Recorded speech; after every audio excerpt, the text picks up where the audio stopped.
पनवेलमध्ये मनसेचे हटके नमो गॅस आंदोलन। गॅस तुटवडा दूर न झाल्यास आंदोलन आणखी तीव्र करण्याचा मनसेचा इशारा।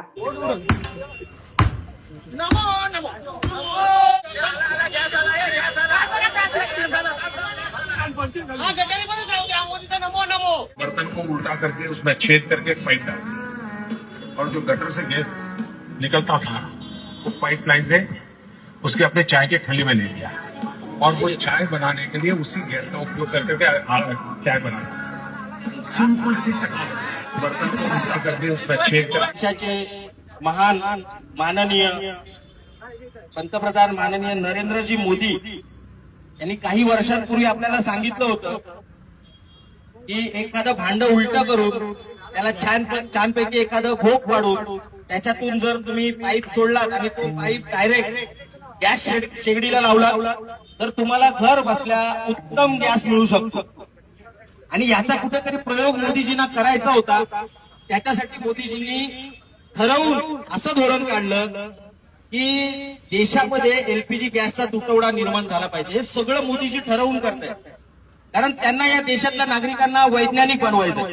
ते स्वतः वैज्ञानिक आहेतच, पण त्यांना नागरिकांना सुद्धा वैज्ञानिक बनवायचं आहे। म्हणून त्यांनी जो सांगितलेला प्रयोग आहे तो आम्ही आज इथे करतोय। पनवेल महानगरपालिकेच्या सुंदर सुगंधी गटारामधून आम्ही गॅस जमा करतोय आणि तो गॅस एका भांड्यात घेऊन त्या भांड्यातून पाईप वाटे तो आम्ही या शेगडीला आणून जोडलेला आहे। आणि मित्रांनो, तुम्हाला आश्चर्य वाटेल, मोदीजी जसं बोलले त्यातली एकही गोष्ट घडली नाही। याच्या पूर्वी पण घडली नव्हती, याच्या नंतर सुद्धा घडणार नाही। मोदीजींनी पुन्हा एकदा सिद्ध केलं की संपूर्ण जगामध्ये त्यांच्या एवढा फेकूजन कोण नाही। एवढं फेकतात की जमा करता करता या देशातले नागरिक आता थकून गेलेले, तरी मोदीजींवरती शेवटचा विश्वास म्हणून 2 तास गॅसच्या लाईनीत उभं राहण्यापेक्षा आम्ही ठरवलं की त्यांनी सांगितलेल्या प्रयोगाप्रमाणे गॅसची निर्मिती करायची आणि शेगडी पेटवायची।